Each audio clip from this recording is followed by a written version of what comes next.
Welcome everyone to the 16th FAIRmat tutorial. I would like to inform you that it will be recorded and will be published hopefully in approximately 2 weeks.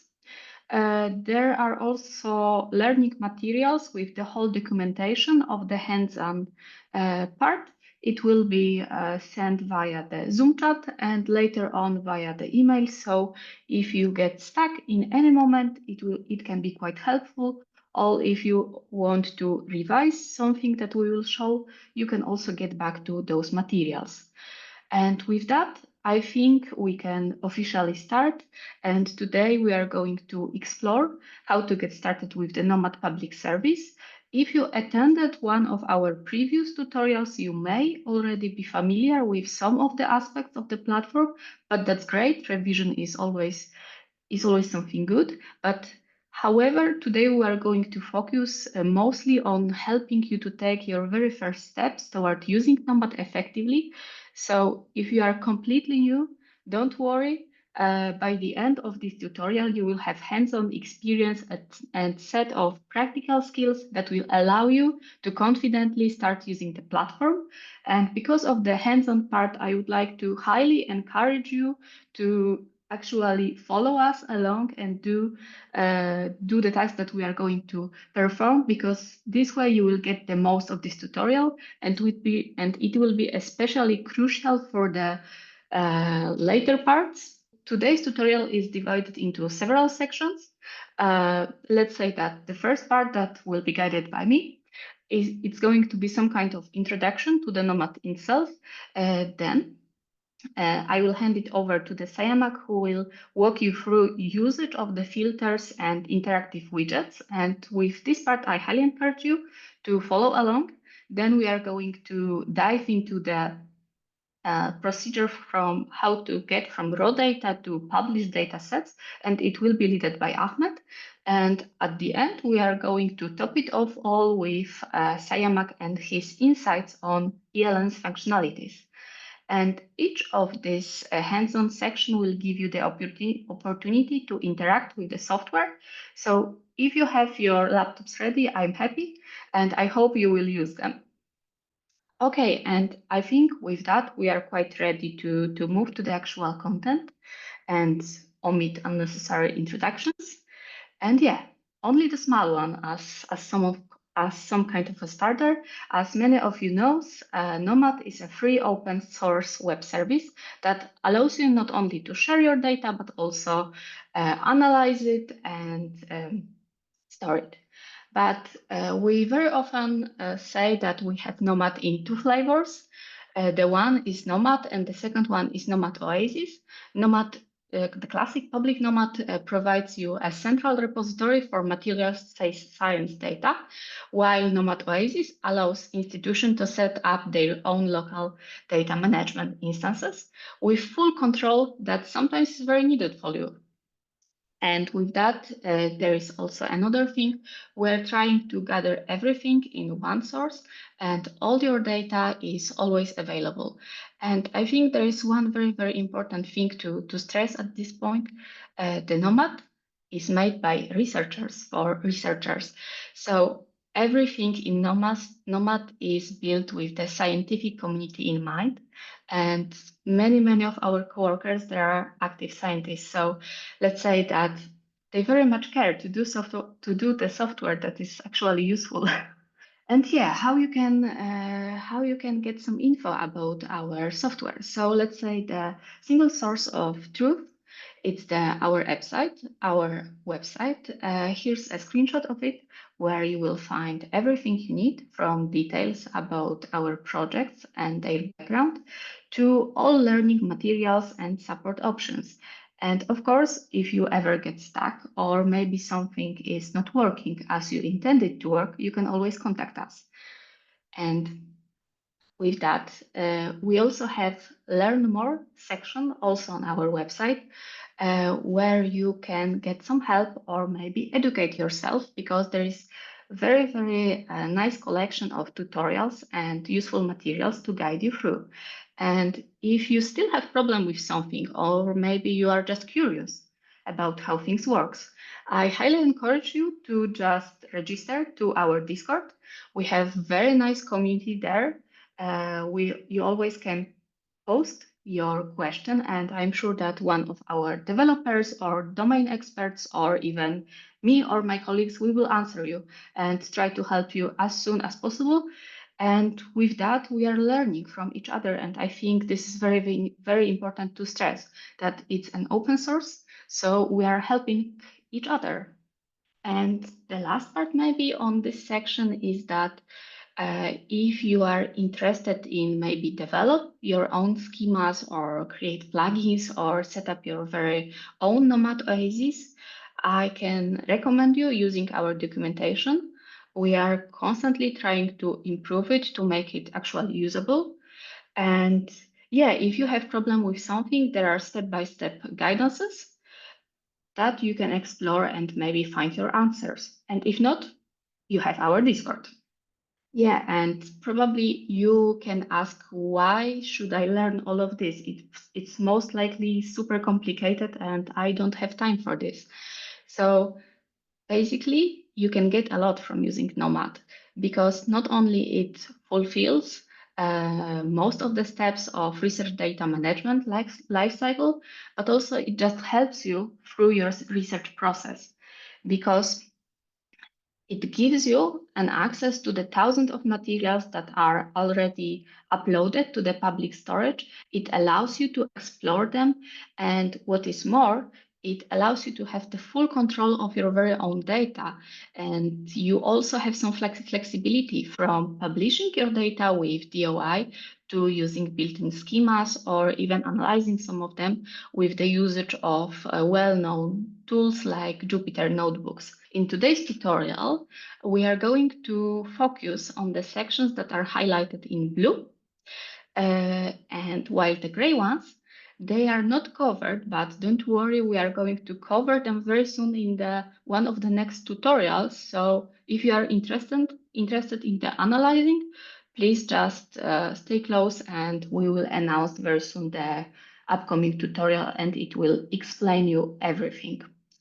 And yeah, with that, I think we are ready to go to more interesting stuff. So let me just stop my presentation for a second and move to the Nomad itself. I hope you can see the website. Yes, you can.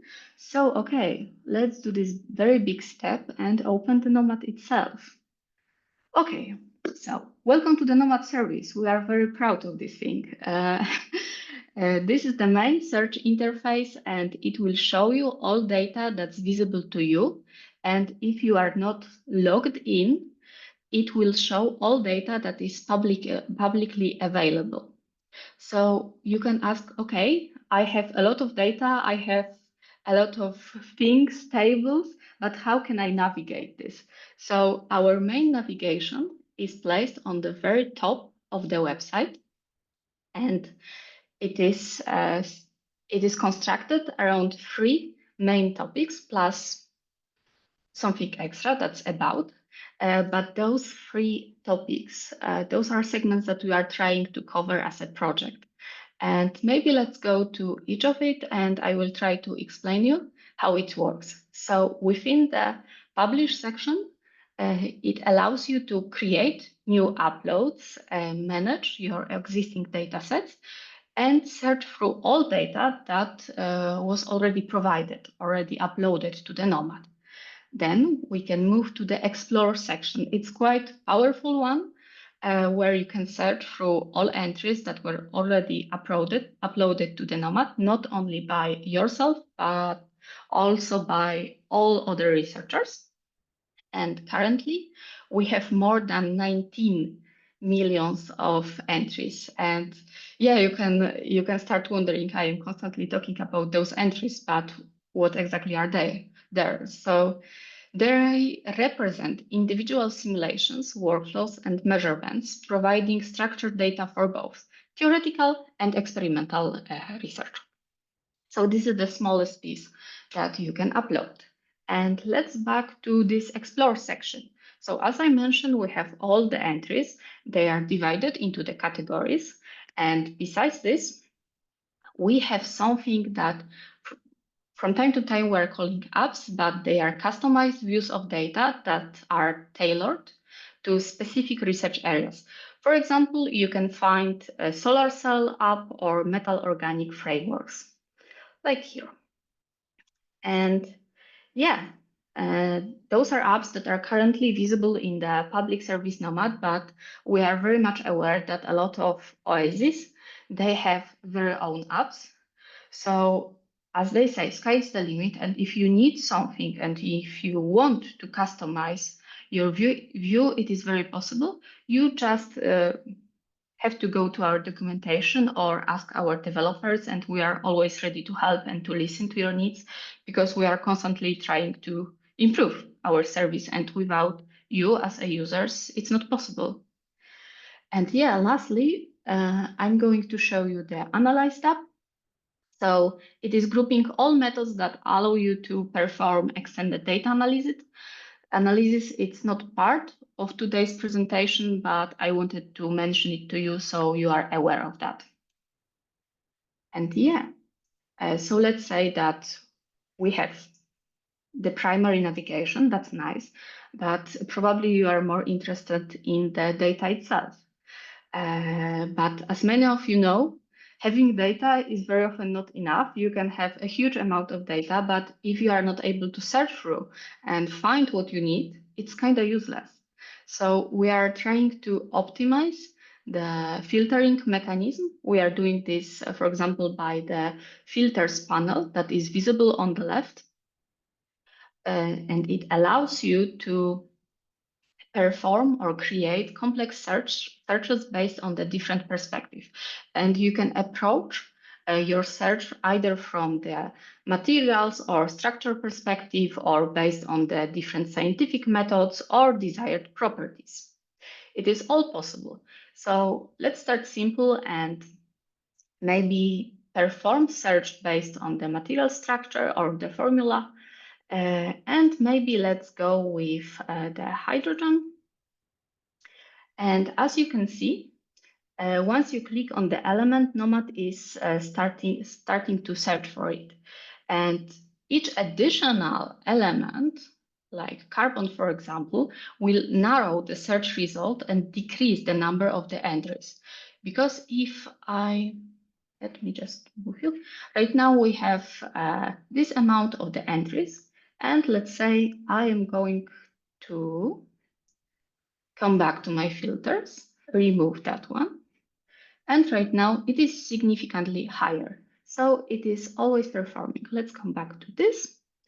And as you could observe, according to my actions, they are also changes to the heat map. And with that, I think I would also like to talk a little bit about other fields, because one of the methods is to use just a periodic table, but we are also offering different mechanisms. So for example, you can use those input fields, or maybe this slider, to narrow down your searches. And it is all persistent, as I showed in like 2 seconds ago. If you click and then close the filters bar, it is all persistent, and you can always come back to this to change your searches, maybe to add something or remove it. And if we are talking about the removing fixed things from the filters, you can always either click on a single element, NOMAD will reprocess it, or you can remove them all. And we are starting from a very clear point.